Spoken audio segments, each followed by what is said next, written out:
Good evening everybody.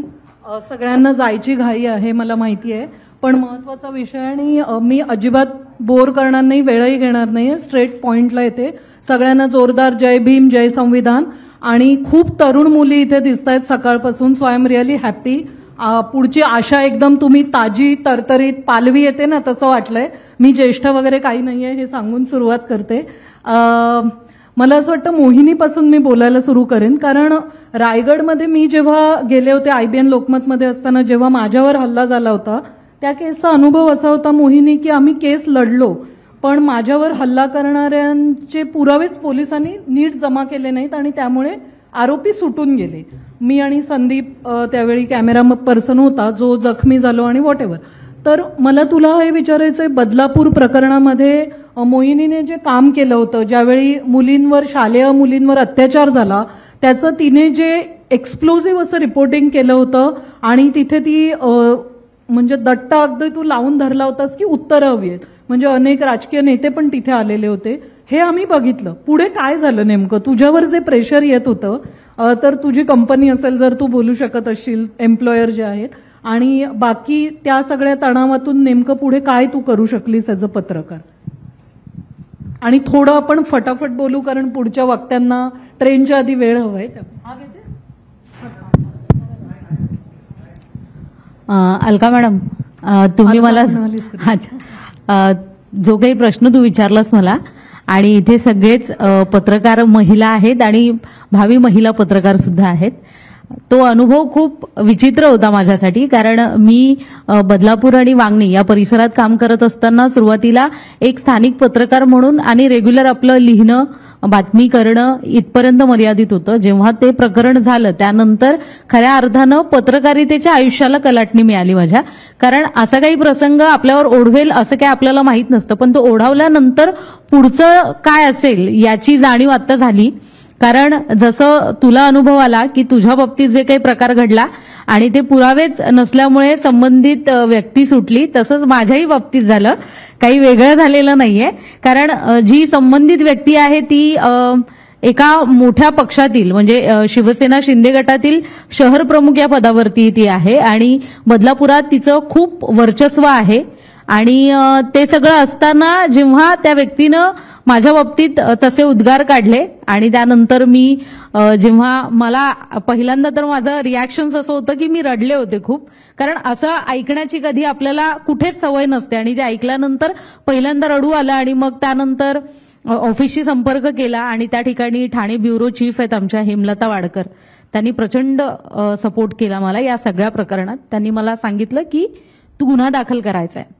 गुन्हा दाखल करायला ज्यावेळेला मी गेले तर गुन्हा चालणार असेल तर काही जणींना, कारण औरंगाबाद मधून आलेल्या मुली आहेत, तर ज्यांना माहित नसेल, मी मुद्दाम ते सगळं सांगितलं नाही की if you are comfortable share it with. Okay, actually झालं असं होतं की थोडक्यात, येस शुअर, 16 तारखेला मला फोन आला होता या बातमी संदर्भात आणि 16 तारखेला मला असं समजलं होतं 15 तारखेला 15 ऑगस्टला आमच्या नवीन पालिका इमारतीचं उद्घाटन मुख्यमंत्री, तत्कालीन मुख्यमंत्री एकनाथ शिंदे यांच्या हस्ते झालं होतं. 16 तारखेला ही घटना घडली होती.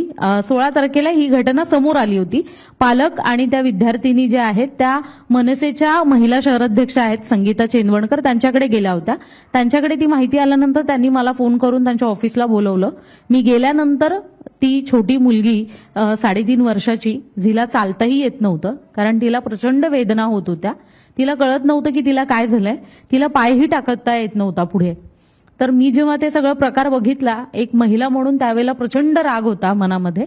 आणि ही सगळी घटना जेव्हा समोर आली की शाळेमध्ये हा सगळा प्रकार घडलाय, त्यानंतर शाळेतून आणि त्यानंतर पोलीस स्टेशन, हा सगळी प्रोसेस जेव्हा सुरू झाली त्यावेळेला पोलिसांचं आश्चर्य मला या बाबतीत वाटलं. कारण आमच्या वरिष्ठ पोलीस निरीक्षक महिला होत्या त्यावेळेला आणि त्यांनी त्या मुलीच्या आई वडिलांना एवढं सगळं माहीत असताना पण की त्या मुलीवर अशा अशा प्रकारचा प्रसंग ओढावलाय, तरीही ही केस होऊ नये किंवा ह्या सगळ्या प्रकरणामुळे पोलीस पण कुठेतरी बदनाम होतील किंवा शहरातलं वातावरण बिघडेल, हे सगळं थांबवण्यासाठी त्या महिला पोलीस अधिकाऱ्यांनी पालकांना म्हटलं की कदाचित तुमची मुलगी सायकल चालवत असेल म्हणून तिला जखम झाली असेल त्या जागी. त्यावेळेला त्या आईवडिलांना खूपच जास्त राग आला. त्यांनी खूप रिॲक्ट केलं पोलीस स्टेशनला. मी बाजूलाच उभी होते. मी त्यांच्याशी बराच वेळ बोलले. मग त्यांनी मला सांगितलं, हा आमच्या चौकशीचा भाग आहे, यात तुम्ही इन्व्हॉल्व्ह होऊ नका.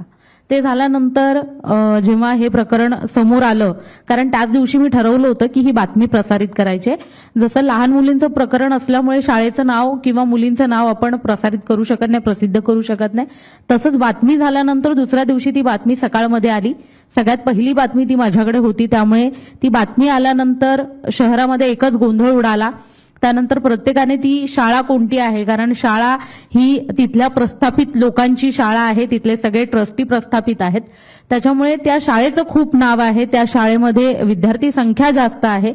बदलापुरातली सगळ्यात मोठी आणि शाळा ती असल्यामुळे त्या शाळेचं नाव जेव्हा चर्चेतून बाहेर आलं, कारण आम्ही तर ते नाव बाहेर काढलं नाही, काही लोकल पत्रकार आहेत त्यांनी ते नाव पुढे आणलं आणि मग शाळा समजल्यामुळे हा सगळा गोंधळ झाला. कारण शाळेचे जे प्रस्थापित आहेत ते संबंधित मोठमोठ्या पक्षाशी निगडीत लोक आहेत, त्यामुळे ती घटना दाबण्याचा मोठा प्रयत्न सुरू झाला. पण बातमी झाल्यानंतर सगळ्या ज्या वरिष्ठ जे नेते आहेत, आम्ही त्यांना विचारण्याचा प्रयत्न केला की काय कारवाई होणार आहे, या संदर्भात कोणी काही उत्तरं देत नव्हतं. शेवटी जे आंदोलन करण्याचं ठरवण्यात आलं ती 20 तारीख ठरली आंदोलनाची आणि सगळेच आंदोलनासाठी सहभागी झाले. आम्हाला जशी अपेक्षा होती म्हणजे पत्रकार म्हणून की साधारण एक 100-500 लोक येतील, पण नाही, मला असं वाटतं की अर्ध झालं जे टीव्हीने अर्ध बदलापूर वेळेची मर्यादा लक्षात घेता तुला नेमकी राजकारणी काय बोलले होते परावृत्त करण्यासाठी आणि त्यानंतर पत्रकारितेचं एक्झॅक्टली, त्यामुळे आपण तुझा अनुभव त्यानंतर ते आंदोलनाची बातमी कव्हर करताना मी जस्ट थोडा वेळ ब्रेक घेऊन मी घरी जाण्यासाठी निघाले आणि ती जी व्यक्ती आहे संबंधित ज्यांनी माझ्याबद्दल हे उद्गार काढले, शहर प्रमुख आहेत ते शिवसेना शिंदे गटाचे, ते त्यांच्या सहकाऱ्यांसोबत जात होते शाळेकडे आणि मी येत होते आणि त्यावेळेला त्यांनी मला थांबवलं. त्यांनी म्हटलं की तुम्ही अशा बातम्या करता पत्रकारांनो की तुमच्यामुळे हे प्रकरण वाढलेलं आहे, तुम्ही चुकीच्या बातम्या देता, तुमच्यामुळे हे प्रकरण या प्रमाणात वाढलेलं आहे, तर तुम्ही तुमच्या पत्रकारितेवर थोडंसं निर्बंध लादले पाहिजेत, तुमच्यावर पोलिसांना सांगून तुमच्यावरतीच गुन्हे दाखल करायला पाहिजेत. तर मी त्यांना म्हटलं सरकार तुमची आहे, तुम्ही सांगू शकता पोलिसांना आमच्यावरती गुन्हे दाखल करायला, तुम्ही तसं सांगा. मग ते आणखीनच चिडले आणि मग ते म्हणाले की तू इतक्या लावून ती बातमी धरतेस जसं काय तुझ्यावर बलात्कार झालाय. तर ती गोष्ट जेव्हा त्यांच्या तोंडातून निघाली त्यावेळेला मला रडू कोसळलं. मी त्यांच्याशी भांडले पण त्याच अवस्थेत. पण त्यानंतर मी ऑफिसला फोन केल्यानंतर मला सांगण्यात आलं की गुन्हा दाखल करायचा आहे. गुन्हा दाखल करायला मी पोलीस स्टेशनला पोहोचण्याआधी संबंधित व्यक्ती पोलीस स्टेशनला पोहोचली होती माझ्यावर गुन्हा दाखल करायला आणि त्यासाठी त्यांनी त्यांचे जी मुलं होती त्या आंदोलनात ज्यांनी लोकांकडून मार खाल्ला होता, ते व्हिडिओ पण व्हायरल आहेत, त्या मुलांना घेऊन ती व्यक्ती तिथे आली होती आणि त्या मुलांना सांगण्यात आलं होतं की मोहिनी जाधवने तुम्हाला मारलंय असं सांगायचंय. त्या मुलांच्या बाजूला मी इथे बसलीये, ती मुलं इथे बसली आहेत. पोलीस त्यांना विचारतायत काय झालं, तर ते म्हणाले की आम्हाला मारलं. तर त्या पोलिसांनी विचारलं कोणी मारलं, तर त्या म्हणाल्या की पत्रकार आहेत मोहिनी जाधव म्हणून, त्यांनी मारलं. मी इथे बसले आणि ती मुलं इथे बसली आहेत. मी त्यांना विचारलं मग मी कोण आहे, तर मला म्हणतात तुम्ही नाही माहित मला कोण, पण त्या मोहिनी जाधव यांनी मारलंय. हे झाल्यानंतर मग आमच्या हेमलता वाडकर आणि आमचे सगळेच वरिष्ठ बदलापुरात आले. त्याच्यानंतर राहुल गडपाले आमचे संपादक, त्यांनी या सगळ्या प्रकरणाची गंभीर दखल घेतली. निलेश खरे सर त्यांनी तिकडून फोनवरून संपर्क केला. संपूर्ण टीम ठाण्याची बदलापुरात आल्यानंतर मॅडम स्वतः त्या शहर प्रमुखांना बोलल्या की निदान त्या मुलांना शिकवायचं जरी होतं किंवा तिचा फोटो तरी दाखवायचा होता तुम्ही, जर तुम्ही असं काही ओळख परेडची प्रोसेस माहीत नसेल म्हणून. आणि पत्रकारिता करत असताना ग्राउंडवर काय काय चॅलेंजेस येतात ते तू जगलीस. मोहिनी त्या काळातलं एक फेमस नाव बनलेली होती. संपूर्ण बदलापूर प्रकरण आम्ही कव्हर करत होतो आणि जे प्रेशर तू झेललंस त्याबद्दल पुन्हा एकदा तुझं अभिनंदन आणि कौतुक. कारण it wasn't easy movement to face. म्हणजे जॉय सेलिब्रेशनच्या पलीकडे ती एक दुःखाची आणि असं सगळं लागलेलं होतं आपल्याला. बट वेळ मिळाला तर जरूर मोहिनी परत येऊ तुझ्याकडे.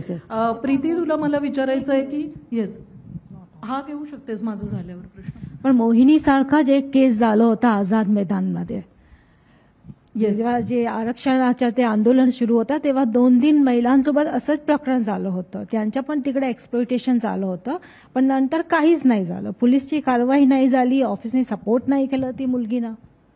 तसं नेहमी होतं आपल्या फील्डमध्ये. मला ऑफिसने खूप सपोर्ट केला. येस.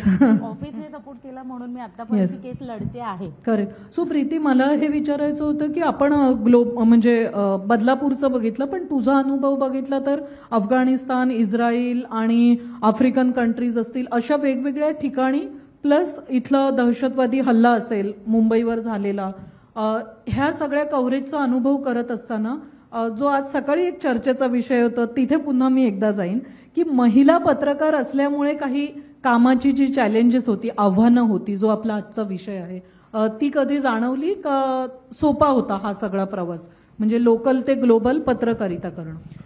जेव्हा मी पत्रकारितामध्ये आली 95 मध्ये, तेव्हाच्या पत्रकारिता फार वेगळं होतं. न्यूज मीडिया जास्त होता. नंतर मी 99 मध्ये इलेक्ट्रॉनिक मीडियामध्ये आली आणि इलेक्ट्रॉनिक मीडियाचा जे प्रवास आहे ते फार कठीण होता, नवीन होता माझ्यासाठी. और इसमें एक इंसिडेंट मैं बताना चाहूंगी कश्मीर का. 98 की बात है जब कश्मीर में टेररिज्म बहुत पीक पे था और उस वक्त मैं LOC पे कवरेज के लिए गई थी और वहां पर मुझे वॉशरूम चाहिए था.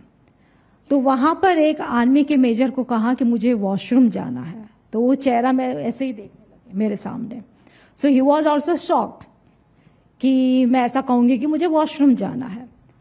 तो उन्होंने वहां कहा कि वहां वॉशरूम है, आप वहां जाओ. मैं गई तो वो जेंट्स टॉयलेट था. सो आई वॉज शॉक्ड कि जेंट्स टॉयलेट कैसे मैं यूज कर सकती हूं, और वहां पर LOC है, LOC में आप खुले में भी नहीं जा सकते. फिर मैंने कहा ये तो जेंट्स टॉयलेट है. तब उन्होंने कहा कि मैडम आर्मी में LOC पे तो कोई विमेन को अभी तक डिप्लॉयमेंट ही नहीं हुआ है, तभी तक हमने कभी कोई विमेन टॉयलेट ही नहीं बनाया है. तो ये जो चैलेंजेस है ना वो बहुत आती है. जैसे कि 26/11 के टाइम पे भी 4 दिन तक आप कंटिन्यूस ताज होटल के बाहर खड़े हो, रिपोर्टिंग कर रहे हो, कंटिन्यूस आपका लाइव चालू है, वहां से बॉम्बार्डिंग हो रही है, आपको समझ में नहीं आ रहा है कि क्या चल रहा है, आपको समझ में नहीं आ रहा है कि आप वॉशरूम जाए तो कहाँ जाए. और उसके बाद सबसे बड़ी चैलेंज जो सामने आई थी वो कोविड के टाइम पे. कोविड में तो कोई अननोन व्यक्ति भी आपको अपने घर में अलाउड नहीं करता था, सब कुछ बंद था. आपके ऑफिस में आपको अलाउड नहीं थे क्योंकि आप बाहर रिपोर्टिंग करते हो, तो आपको ऑफिस में भी अलाउड नहीं करते थे. तो कोविड के टाइम पे सबसे ज्यादा फेस जो करना पड़ा वो कोविड के टाइम पे करना पड़ा, क्योंकि वो पीरियड ही ऐसा था लॉकडाउन का कि जहां पर 2 फ्रेंड भी मिल रहे हैं तो ऐसे डिस्टेंस रख के बात करें, आप किसी का टिफिन भी शेयर नहीं करते थे उस वक्त. तो मुझे लगता है कोविड ने जो है ना हमको बहुत कुछ समझाया भी, सिखाया भी. और जे लोक मुंबईत नवीन आहेत त्यांच्या माहितीसाठी राईट टू पी नावाने तुम्ही गुगल करून बघा. कोरोमध्ये ज्या बऱ्याच जणांना माहीत असेल आणि नसेल तर आपल्याला ज्यावेळी असं बाथरूमला जाण्यासाठी जागा मिळत नाही, हे पत्रकारितांना करताना जे चॅलेंज येतं हे कॉमन महिलांना पण येतंय. आणि राईट टू पी ची मुवमेंट मुंबईमध्ये सुरूच आहे, ती भारतभर पसरावी अशी आशा करूया, किंवा पसरू नये, कमी व्हावी आणि ह्या वॉशरूमचा प्रॉब्लेम सुटावा, या दोन्ही आशा करू. आणि क्विक प्रीती, दुसरा प्रश्न जो होता की हे तर प्रश्न आहेत म्हणजे महिला म्हणून पब्लिक स्पेसमध्ये वागणं, पण पत्रकारिता करताना काय अनुभव किंवा आव्हानं वाटली? मला असं वाटते की महिलांसाठी स्पेशली इलेक्ट्रॉनिक मीडियामध्ये जेव्हा नॅशनल चॅनलमध्ये तुम्ही काम करतात तेव्हा मला वाटतं फार 1% एडिटर आहे, हार्डली 1%. त्याच्यापेक्षा मला नाही वाटत की मी कोणाला नाव आतापर्यंत ऐकलेलं आहे, कोणीच नाही. जे फिमेल एडिटर फार कमी आहे आणि मुंबईमध्ये तर इलेक्ट्रॉनिक मीडियामध्ये कोणीच नाही आहे. ते फार एक गंभीर विषय आहे. आणि तुला असं वाटतं सतत एक मेल डॉमिनेटेड स्पेसमध्ये काम करणं तिथे चॅलेंज असतं, आपल्याला रोज एक मोठं चॅलेंज बनतं असं? हां, कारण जे इलेक्ट्रॉनिक मीडियामध्ये जे आहे ते मला वाटतं की 60% to 70% नॅशनल मीडियामध्ये it's a main dominated field. आणि त्यामध्ये फिमेल जे आहे ते आपल्याला एव्हरीडे संघर्ष आपण करतो, हर रोज आपको संघर्ष करना पड़ता है हर एक स्टोरी को लेकर आपके एडिटर तक समझाने के लिए, क्योंकि एडिटर भी जो है आपका वो मेल है. आप उनको समझा भी सकते हो तो ये होता है कि आप उसको कैसे समझाएं, क्योंकि ना ही आप एडिटर के साथ रात को दारू पीने बैठते हो, ना ही आप एडिटर के साथ में कोई गप्पे लगाते हो. जो मेल रिपोर्टर कर सकता है वो हम लोग नहीं कर सकते. और ये भी होता है कि जब आप किसी जैसे अब प्रमोशन आता है तो लोग ये भी कहते हैं अरे वो जो फीमेल जर्नलिस्ट है ना वो एडिटर की बहुत क्लोज है इसलिए उसको इतना प्रमोशन मिला, हमको इतना नहीं मिला। अरे आप क्रेडिट पे हमारे साथ लड़ो ना कि हमने कौन सी स्टोरी की है, हमने कौन सी इन्वेस्टिगेटिव स्टोरीज की है, आप ऐसे क्यों ऐसे बोल सकते हो। तो मुझे लगता है यहाँ बैठी हुई हर फीमेल जर्नलिस्ट रोज ये फेस करती है ऑफिस में। Yes, and overcoming that is a challenge and a taboo which आपण सगळ्यांनी तो ऑलरेडी ओव्हरकम केलाय म्हणून आपण इथे आहोत। स्वाती आहे आपल्यासोबत, नवी मुंबईमधलं एक महत्वाचं नाव आहे आणि नवी मुंबईमध्ये तुम्हाला सगळ्यांना माहिती असेल, मला आठवतंय RR पाटील त्यावेळी गृहमंत्री होते आणि मी बेळगाव तरुण भारतसाठी त्यावेळी विधान परिषद आणि म्हणजे विधान भवन कव्हर करत होते आणि सगळ्या डान्स बारचा एक मोठा प्रश्न महाराष्ट्राने बघितला, तो कव्हर केलेला होता ॲज अ रिपोर्टर मी। स्वाती, त्या काळात डान्स बारचा प्रश्न संपूर्ण तुझ्या भागामध्ये गाजत होता, त्याला धरून एक गुंडगिरी गाजत होती, त्याला तू फेस केलेलं होतं। त्यानंतर घणसोलीमध्ये झालेली दंगल असेल, असे असंख्य प्रश्न आहेत जेव्हा स्थानिक पातळीवर एक प्रकारच्या गुंडगिरीचा सामना एकीकडे करायचा, दुसरीकडे आपण जे बोलतोय महिला म्हणून आपले कळवळीने असलेले संवेदनशील विषय लावून धरायचे, आणि तिसरं स्वतःची सेफ्टी। ही तारांबळ सर्कस कशी सांभाळलीस? नक्कीच मी जेव्हा सुरुवात केली तेव्हा मी न्यूजपेपरमधून सुरुवात केली होती आणि लोकसत्तानंतर सकाळ 3.5 वर्ष छान चाललं होतं माझं।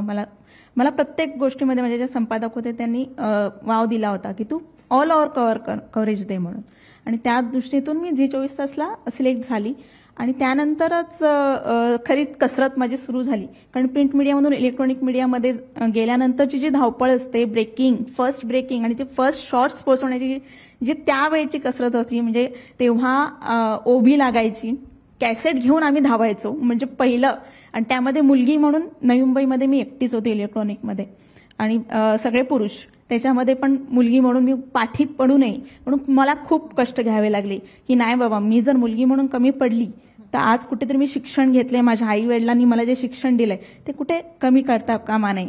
आणि अशा सुरुवात माझी जी झाली होती ती तुर्भे डान्स बारच्या ह्याच्यातून झाली होती। असंख्य माझ्या सिरीज सुरू असायच्या, त्यावेळेला रोजच्या बातम्या असायच्या, रोजचे लोकांचे फोन्स असायचे, तेव्हा मी एकदमच नवीन होती।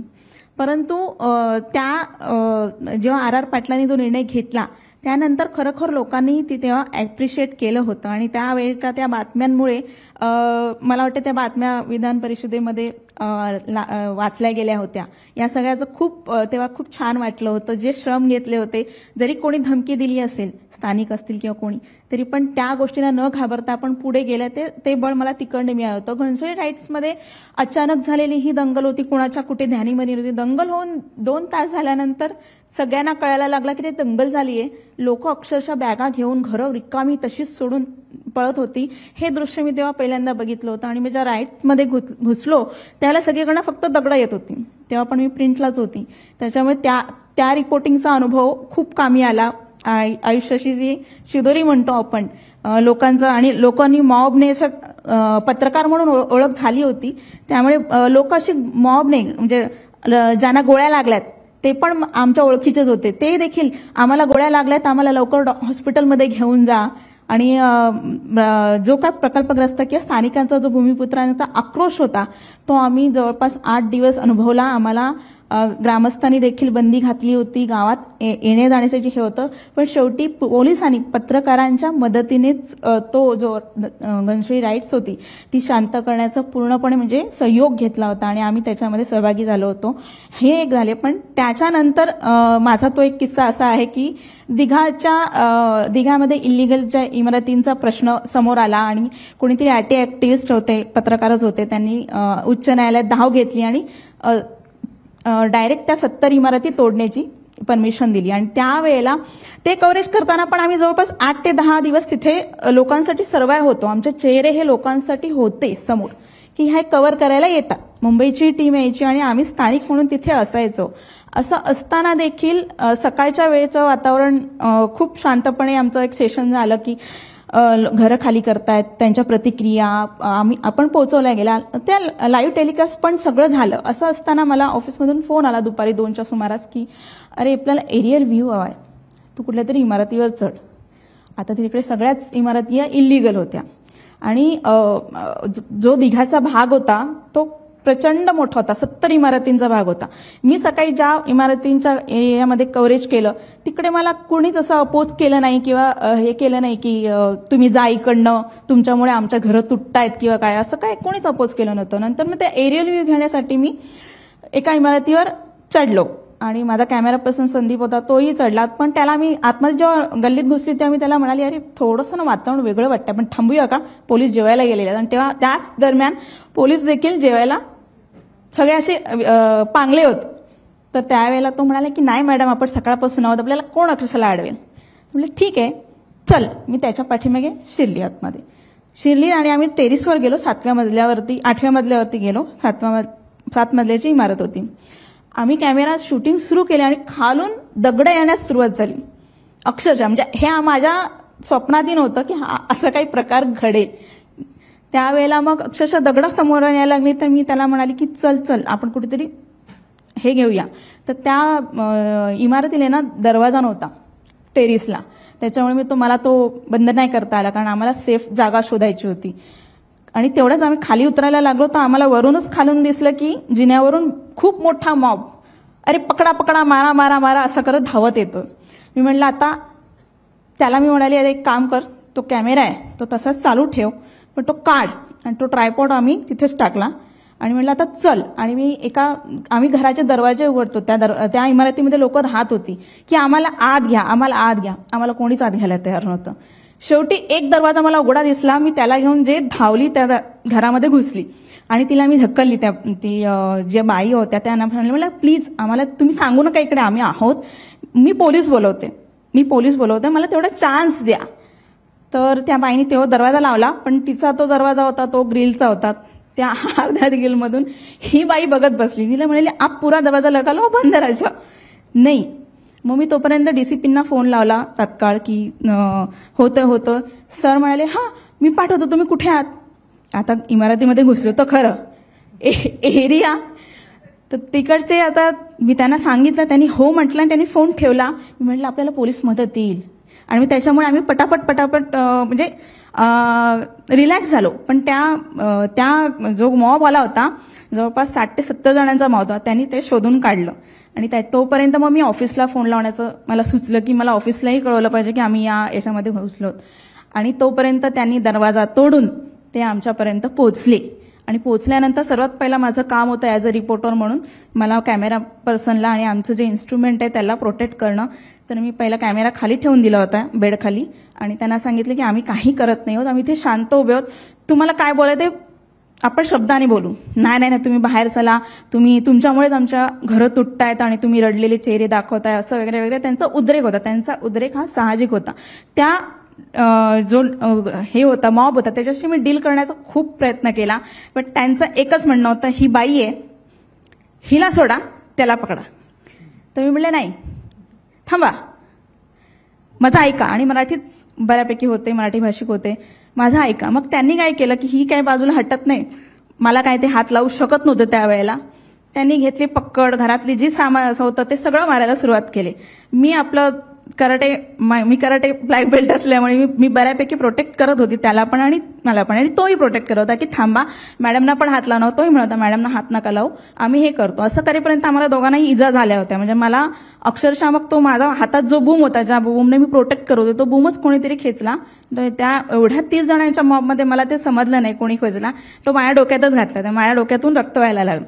तेही करत असताना माझ्या कॅमेरामॅनला खेचलं. ते करत असताना मग परत मी त्यांना म्हणाली बघा तुम्हाला खूप महागात पडेल, आम्ही तुमचं फक्त जे होतंय ते दाखवतोय, तुमचा राग आम्हाला मारल्यामुळे तुमची घरं जर तुटणार थांबणार असतील तर मग जीवे ठार मारा. असं म्हटल्यानंतर मग तो मॉब आहे तो चला चला चला बाईला हात लावू नका असं करून तो मॉब निघून गेला. केसमध्ये शिक्षा झाली का कोण? नाही. अर्ध्या तास झाला तरी पोलिसांना आम्हाला शोधता आलं नाही. आम्ही तिथेच जखमी होऊन तिथेच होतो. म्हणजे तोपर्यंत एक होतं की चॅनलमध्ये माझा फोनो सतत सरांनी घेतला होता की काय चालू आहे तिकडे. स्वाती, तू मॉबशी खूप नीट पद्धतीने डील करू शकलीस, ते तुला स्किल होतं.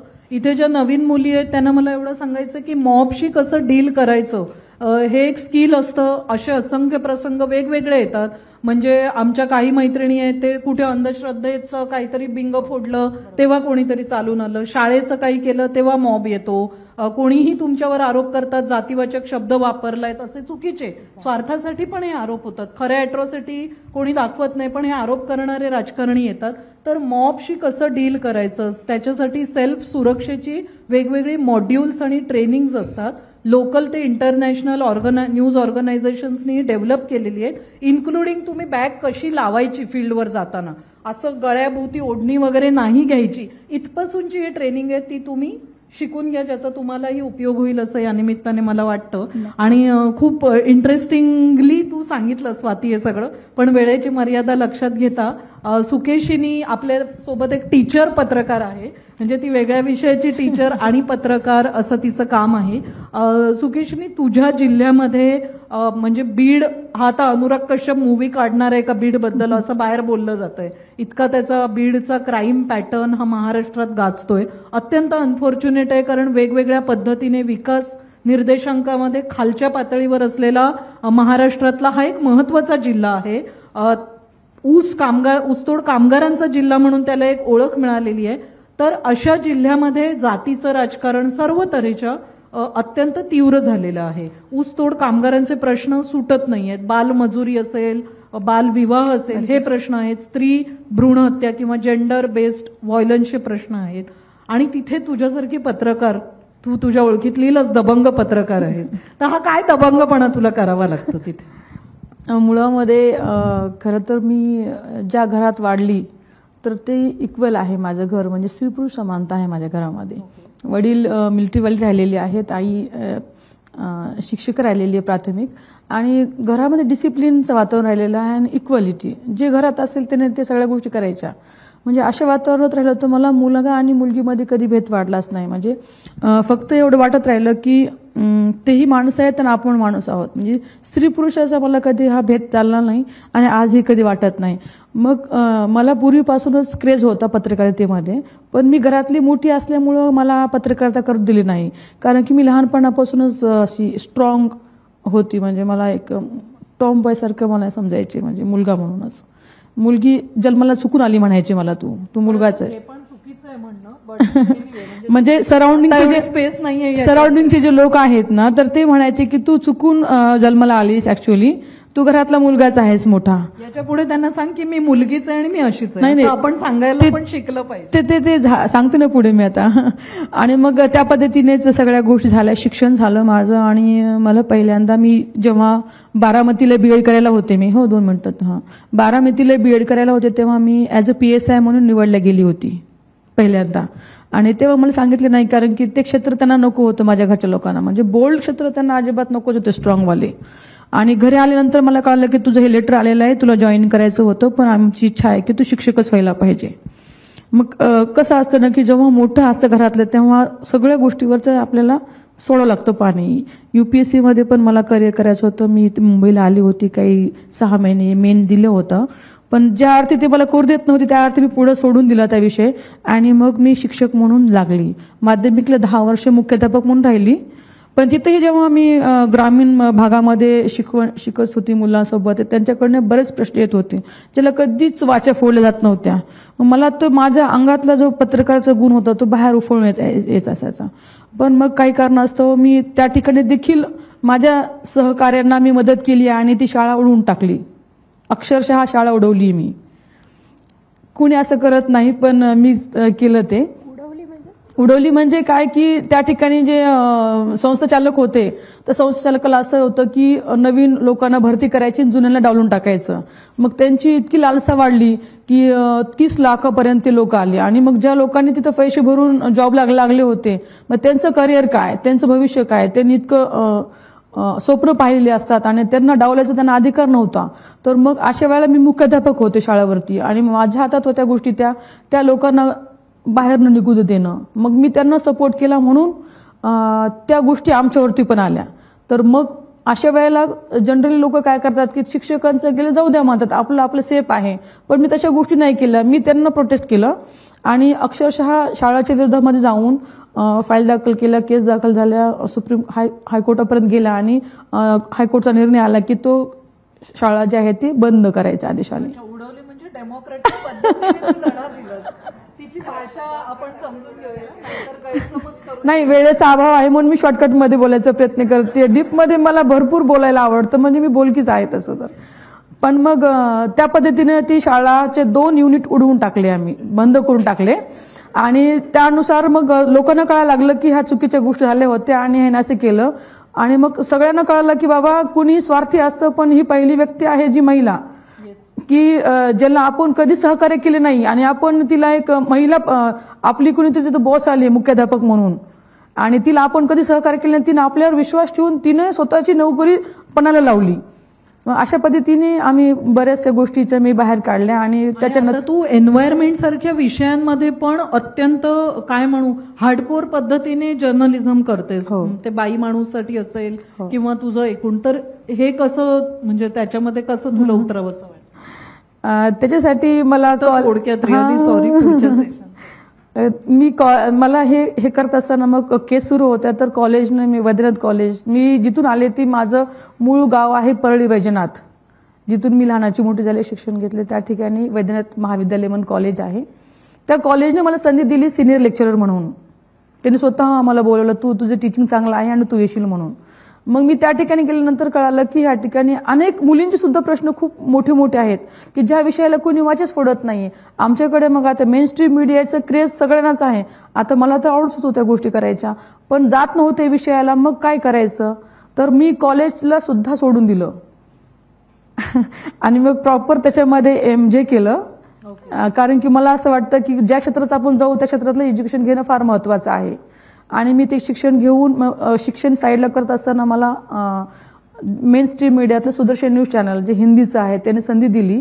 आणि पहिल्यांदा मी 2016 एक प्रकरण बाहेर काढलं. तेव्हा मला कोणीच ओळखत नव्हतं. एक विठाई नर्सिंग कॉलेज म्हणून आहे, जे भाजपांच्या त्याला लोक आहेत त्या क्षेत्रामध्ये. ते मुलींचं फार त्या ठिकाणी शोषण होत होतं. त्याला कोणीच आवाज उचलत नव्हतं. जे आवाज उचलत होते त्यांना काहीतरी 4 पैसे द्यायचे आणि त्यांना दुसरीकडे डायव्हर्ट करायचं. पण जेव्हा ते माझ्याकडे विषय आला त्याला मी गांभीर्याने घेऊन एक घाव 2 तुकडे करून टाकून दिले सरळ सरळ. म्हणजे माझ्या बातम्या लावल्याच नाही मी अशा लावल्या की धडाकेबाज. म्हणजे मी जी बातम्या हातात घेते ना त्याचे 1-2 काम करून मोकळं. म्हणजे माझ्याकडे वेळ फार कमी आहे, वेळ फार कमी असतो. मला असं वाटतं म्हणजे तू त्याच्या नाही माझ्या आयुष्याकडे फॉलोअप केलं. माझ्या आयुष्यामध्ये मला वाटतं ना की एक क्षण फार महत्वाचा आहे आणि तो क्षण जो आहे ना तो माझ्या सत्कर्मी लागला पाहिजे. कारण की जेव्हा आपण माणूस म्हणून जेव्हा जगतो तेव्हा आपलेही काही कर्तव्य आहेत. आणि ती मी जेव्हा हे उचलेल स्वतःच आहे विडा, की समाजामध्ये ज्या शोषित पीडित घटक आहेत आणि ज्या गोष्टी दबल्यात, ज्या मेन स्ट्रीम मीडिया दाखवतच नाही अजिबात. मी स्वतः मेन स्ट्रीम मीडियात काम करते तेव्हा त्या ठिकाणी देखील त्याला बंधनं आहेत, निर्बंध आहेत. आपल्याला ह्या गोष्टी नकोच आहेत म्हणतात. मग मला प्रश्न पडायचा की ह्या गोष्टी कुठे घ्यायला पाहिजेत. येस, तर माझा प्रश्न ना सुकेशनी तोच होता की आपण बातमी दाखवतो पण त्याचा इम्पॅक्ट हा आपल्या कंट्रोलच्या बाहेर असतो. कारण तो पोलीस व्यवस्था, ऍडमिनिस्ट्रेशन आणि इतरांच्या हातात असतो. मग तू जेव्हा म्हणते की मी 1 घाव 2 तुकडे, म्हणजे तू त्याचा इम्पॅक्ट मिळवून दिलास. नक्की. तर तो तू कसा केलास? त्याच्यासाठी अगदी शेवटचं 30 सेकंदात सांग असं मी 2 मिनिटं घेईल, मी 3 सेकंद नाही घेणार. कारण की एकतर कसं होतं ना, एकतर आम्ही 2 मिनिटं माझ्यावर धरतील नाही. कसं होतं ना, ज्या उद्देशानं आपण ही परिषद बोलवलेली आहे तो उद्देश पण कधी थोडाफार पूर्ण व्हायला हवा आहे. ज्या उद्देशानं मी बीड जिल्ह्यातनं इकडे आलेली आहे तर त्या अर्थी मला 2 मिनिटं मिळणं अपेक्षित आहेत. तुम्ही जेव्हा आम्हाला बोलायचं ऐकण्यासाठी लोक बसले तेव्हा आमचा पण त्या ठिकाणी भावना तर पोहोचावं लागतील ना. आपलं हे काही लगेच 100 बातम्यांचं नाहीये की 2 मिनिटात खतम करून टाकायच्या. ज्या पद्धतीने मी ध्येयवेडी होते आणि मग ह्याच पद्धतीने प्रशांत पवार ज्यांनी बाई माणूस जी संकल्पना मांडली त्यांनी पण मला शोधलं आणि त्या माध्यमातून ते आमचं कॉम्बिनेशन झालं आणि त्या माध्यमातून मी बऱ्याच स्टोऱ्या त्या ठिकाणी दिल्या ज्या पद्धतीने त्या द्यायला पाहिजेत अगदी त्याच पद्धतीने देखील त्यांना न्याय दिला. पण ज्यासोबतच मी द हिंदूचं HW जो पहिल्यांदा संकल्पना म्हणून आली होती डिजिटल मीडिया म्हणून, त्याला मी काम केलं, त्याला भन्नाट अशा स्टोऱ्या दिल्या ज्या की कोणी सुद्धा स्टोऱ्या हात लावत नव्हतं. पॉलिटिकल प्लस सोशल स्टोऱ्या अशा होत्या. त्या करत असताना माझ्यावरती अनेक बर्डन आली. ते करत असताना एक पूजा चव्हाण नावाचं प्रकरण जे पुण्यामध्ये घडलं होतं, त्याला सगळेजण असं काय म्हटले की ते पुण्याचं प्रकरण आपल्याला हात लावायची गरज नाही, पण मी एकमेव होती की त्या प्रकरणाला बाहेर काढल्याने 21 दिवस मीडियाला तिथे बसून राहावं लागलं. सगळे म्हणले सुकेशने तुझ्यामुळे आम्हाला तिथे बसावं लागलं अक्षरशः. आणि ऍक्च्युली तिला न्याय मिळाला. आणि थोडक्यात आणखी सांगते एक विषय, लॉकडाऊनमध्ये अशाच प्रकारच्या ज्या वर्किंग वुमेन होत्या त्यांना प्रचंड पोलीस डिपार्टमेंटकडनं त्रास झालेला. आणि तेही प्रकरण माझ्याकडे आलं होतं की आमच्याकडनं आमच्या गाड्या जप्त केल्या जात आहेत आणि त्या सोडवण्यासाठी आमच्याकडनं 5-5 हजार रुपये घेतले जात आहेत. हे चुकीच्या गोष्टीत. आम्ही वर्किंग वुमेन, आमच्याकडे आयडेंटिटी कार्ड वगैरे आहेत. मी फक्त 30 सेकंदाचा व्हिडिओ घेतला तर 5,000 गाड्या पकडल्या होत्या. फक्त मी शूट घेतलाय म्हणून त्यांच्यावर बर्डन आलं आणि त्याच्यावरती माझ्यावरती मग हॅरेसमेंट होणं, माझी बऱ्याच ठिकाणी मला रोखणं. कारण लॉकडाऊनमध्ये सगळ्या हातामध्ये यंत्रणा पोलीस डिपार्टमेंटच्या होती, कुणीच काही करू शकत नव्हतं. आणि मी एकटी जर्नलिस्ट. आणि तशा वेळेला मी माझ्या संपादकांनी माझ्यावर विश्वास ठेवला. म्हणजे जेव्हा काम करेल तेव्हा मला त्या ठिकाणी आता पण म्हणतो की पुरुष आणि स्त्री मला जेही भेटले ते फार चांगलेच लोक भेटली मला काम करताना. आणि थोडक्यात सांगायचं म्हणून आणखी एक थोडं सांगते मी की माझे हस्बंड जे संजीव रॉय आहेत ते शिक्षक होते आणि माझ्यामुळे ते पण पत्रकार आले. ते माझ्या खांद्याला खांदा लावून आम्ही दोघं काम करतोय. त्यांना समजलं की जिल्ह्यामध्ये काम करणं फार टफ आहे आणि माझ्यावर तर खास करून निशाणा धरून लोक आहेत. म्हणजे आजही देखील मी बाहेर पडले ते मी घरी येईल का नाही गॅरंटी नसते. मग घरच्या लोकांना सगळ्यांना माहिती की तू मनाचं करणार आहेस, तू करू आहेस म्हणून. आणि जेव्हा येते तेव्हा म्हणतात की हा ओके ठीक आहे, चांगलं काम केलंस तू, आता कोणाला तर नाही भेटला. माझ्यावरती केस पण झाल्या गेल्या. ऍक्च्युली मी सफर करत असताना मी त्यांच्यावरती केस करायची सोडून माझ्यावरती केस झालेली आंदोलनाची. म्हणजे अशा पद्धतीने देखील गोष्टी झालेल्या आहेत. आणि बऱ्याच गोष्टींना न्याय द्यायचा म्हणजे प्रयत्न करतो की सिस्टीम जी चाललेली आहे ते सिस्टीम कशी चालायला पाहिजे. आणि ऍक्च्युअली ह्या गोष्टी ह्या व्हायला पाहिजे ह्या झाल्या नाहीत. मग त्या करण्यासाठी मी प्रयत्नशील आहे. त्या पद्धतीने मला ज्यांनी आता ह्याच्यावरती विश्वास ठेवून संधी दिल्यात त्या सर्वांचे आभार. ह्याच्यामध्ये प्रशांत पवार सर आहेत, शेळके मॅडम आहेत, त्यासोबत मंदार फणसे सर आहेत ज्यांनी मला टाइम्स ग्रुपमध्ये मी अगोदर काम करत होती पण मराठी खास त्यांनी काढली एडिशन आणि त्याच्यामध्ये सुरुवातीपासून मला घेतलं. त्या सगळ्यात मी मठामध्ये पण काम करते मेन्सच्यामध्ये ऑनलाईनला. अशा पद्धतीने काम करत आलेली आहे. आणि ती काम करत असताना मला विदेशात जाण्याची देखील संधी आलेली आहे. मी तर आवर्जून सांगू इच्छिते, या ठिकाणी सुमेधा ताई बसलेले आहेत, त्यांच्या माध्यमातून मी अमेरिका जाऊ शकले आणि अमेरिकेचं देखील कल्चर अनुभवता आलं मला, तिथलचं अभ्यास करता आलेला आहे. ह्या अशा पद्धतीने थँक्यू. आपण आयोजकांना विनंती करूया की पुढचं अजून एक मोठं असं सत्र 2 दिवसीय घ्या जिथे खरंच इतकं काही बोलण्यासारखं आहे, सुकेशनीकडून ऐकण्यासारखं आहे. आरोग्याचे प्रश्न म्हणजे स्वतः अस्थमामुळे करिअर जिचं सफर झालं, मोहिनीला त्याविषयी पण अजून बोलायचं होतं. आणि खरंच सुकेशनी स्वातीकडे खूप सांगण्यासारखं होतं पण माझा दोष नाहीये, वेळेचा दोष आहे.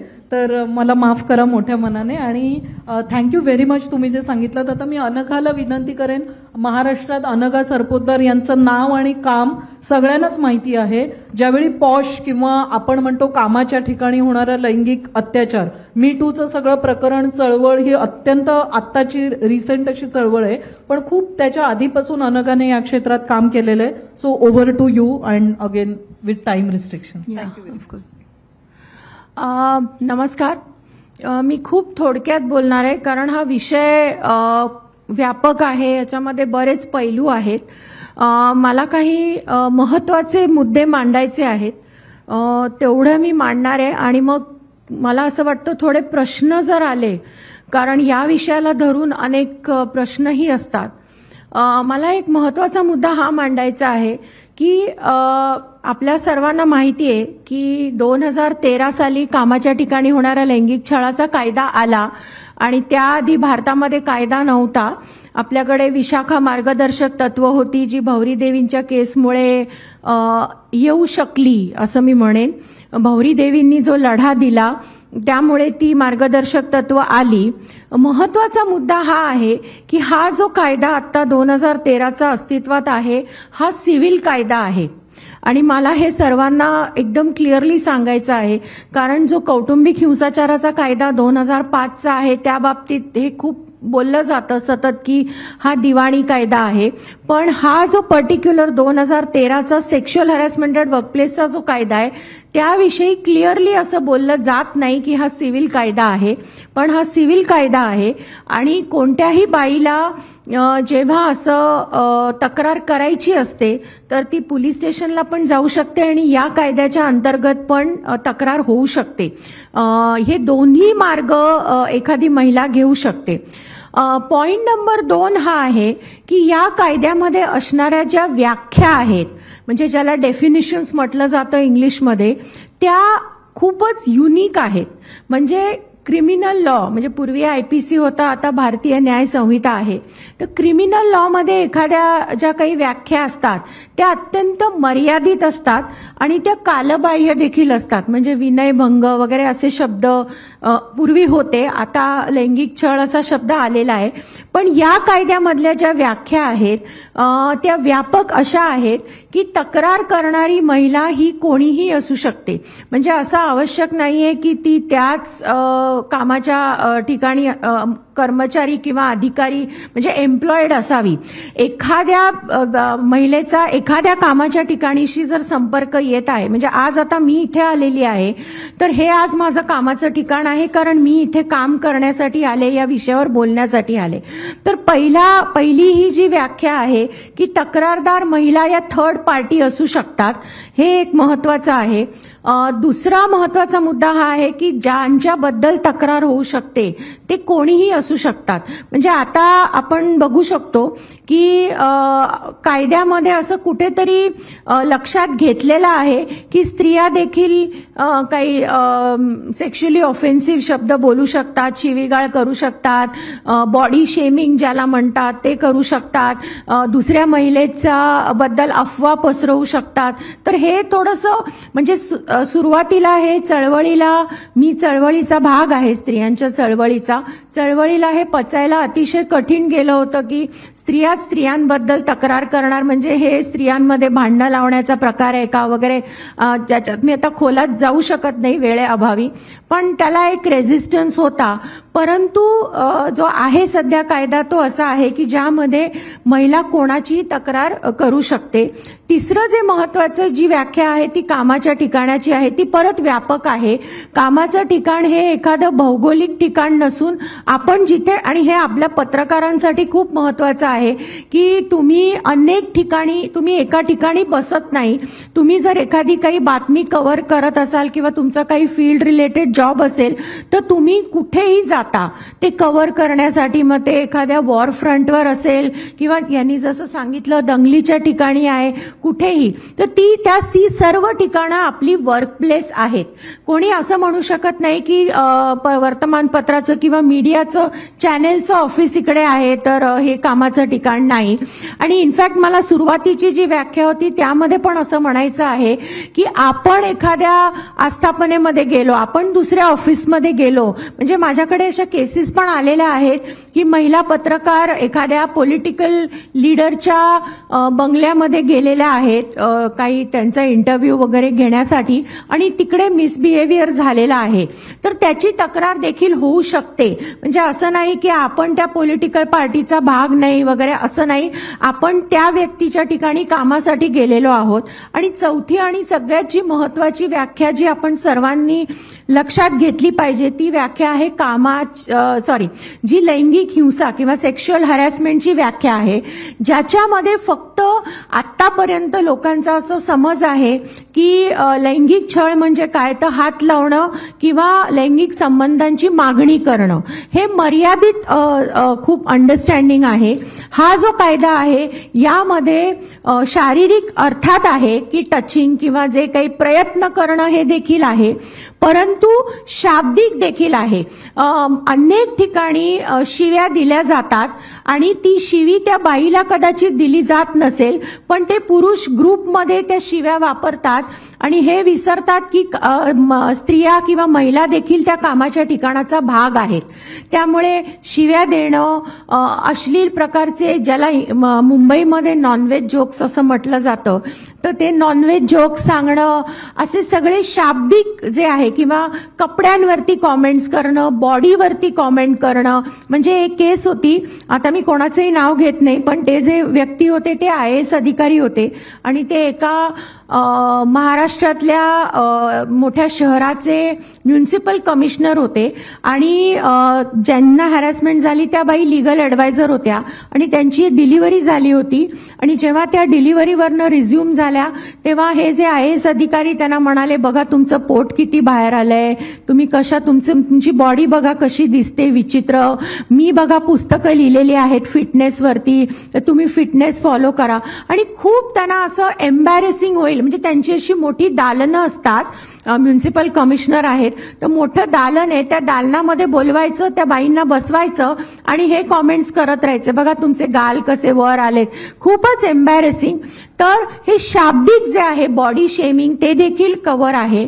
आणि शेवटचं म्हणजे की अशाब्दिक किंवा नॉन व्हर्बल आणि टक लावून बघणं, स्टेअरिंग किंवा हिंदीत ज्याला घूरना म्हणतात, की टक लावून बघण्याच्या तक्रारी खूप असतात पण त्या होत नाहीत.